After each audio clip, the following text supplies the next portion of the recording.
श्री चक्र भगवान की जय। यह जगह जिस जगह आप सभी लोग देख रहे हैं, खड़े हैं, ये भगवान का नैमिषारण चक्र तीर्थ के नाम से विख्यात है। यह पृथ्वी का प्रथम तीर्थ नैमिषारण है। प्रथमम नैमिषम पुण्यम। ये प्रथम तीर्थ सतयुग का तीर्थ नैमिषारण है। यहाँ पे प्रथम सतयुग में 88,000 महर्षियों ने ऋषि सत्र किया और उस सत्र में चारों युगों का वर्णन किया गया कि सतयुग में किस तरीके से मनुष्य होंगे, कैसा खान पीन होगा, कैसा रहन होगा, कैसा आचरण होगा और कैसे धर्म करने वाले लोग होंगे। सतयुग में समस्त पृथ्वी पे धर्म ही था। ऋषि लोग अपनी तपस्या पूजन किया करते थे।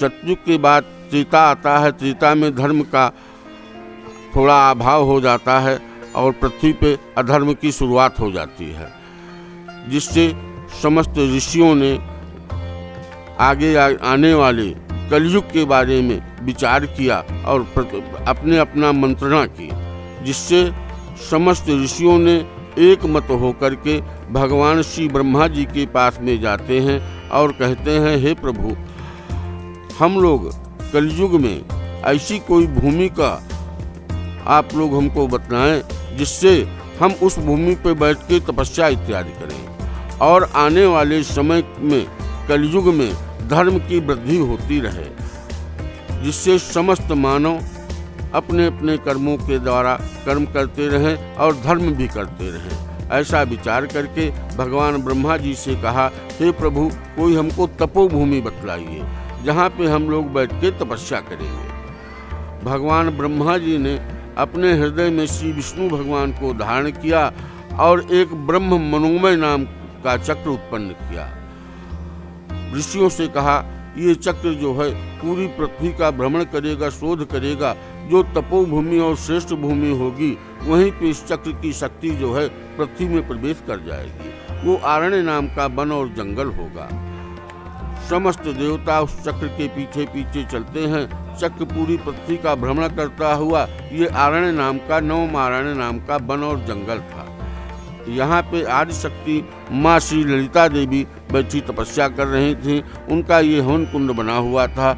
वो ब्रह्म शक्ति उस हवन कुंड में प्रवेश कर गई, जिससे पृथ्वी के कई पाताल फट गए। समस्त ऋषियों ने देखा चक्र का काम है धुरी का काटना। वो चक्र निरंतर पृथ्वी को काटता छेद करता हुआ नीचे जा रहा था।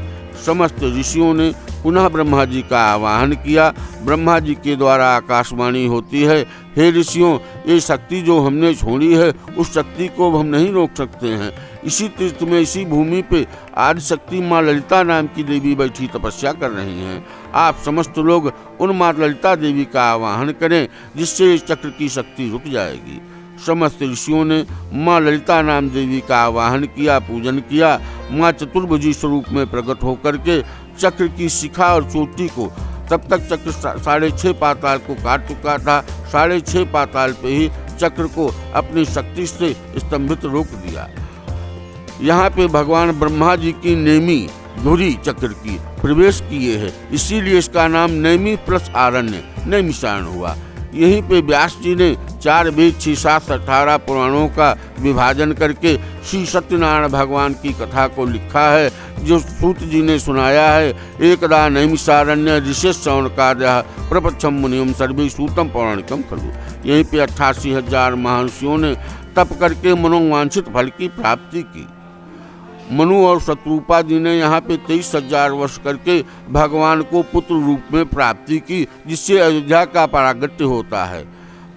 बालकांड की रामायण में आता है, तीरथ वर नैमिष विख्याता अति पुनीत साधक सिद्धिदाता। ये अति पवित्र जगह है और साधक को सिद्धि देने वाली भूमि है। यहीं पे समस्त क्लेश, रोग, दोष, कष्टों का निवारण करते हैं श्री चक्र भगवान। ये तपोभूमि है। मथुरा जन्मभूमि है। अयोध्या भगवान का जन्मभूमि है। मथुरा में रास किया है, रासभूमि है और नैमिषारण तपोभूमि है। यहाँ पे समस्त पृथ्व्यानि यानि तीर्थानि तानि सर्वाणि नैमिषे। पृथ्वी पे जितना भी तीर्थ है, देवी देवता है, समस्त तीर्थ देवी देवता नैमिषारण में निवास करते हैं, तप करते हैं। सूक्ष्म रूप से, सूक्ष्म शक्ति से वो तप कर रहे हैं। ये महान भूमि है। प्रथम तीर्थ नैमिषारण्य है। सतयुगे नैमिषारण्य, त्रेतायाम च पुष्करे, द्वापरे कुरुक्षेत्रे, कलौ गंगा प्रोक्ते। ये सतयुग का तीर्थ नैमिषारण्य में है। त्रेता में पुष्कर हुआ, द्वापर में कुरुक्षेत्र हुआ और कलयुग में गंगा मैया का विशेष महत्व हुआ। प्रथम भूमि नैमिषारण्य है तक तीर्थ की। बोलिए श्री चक्र भगवान की जय।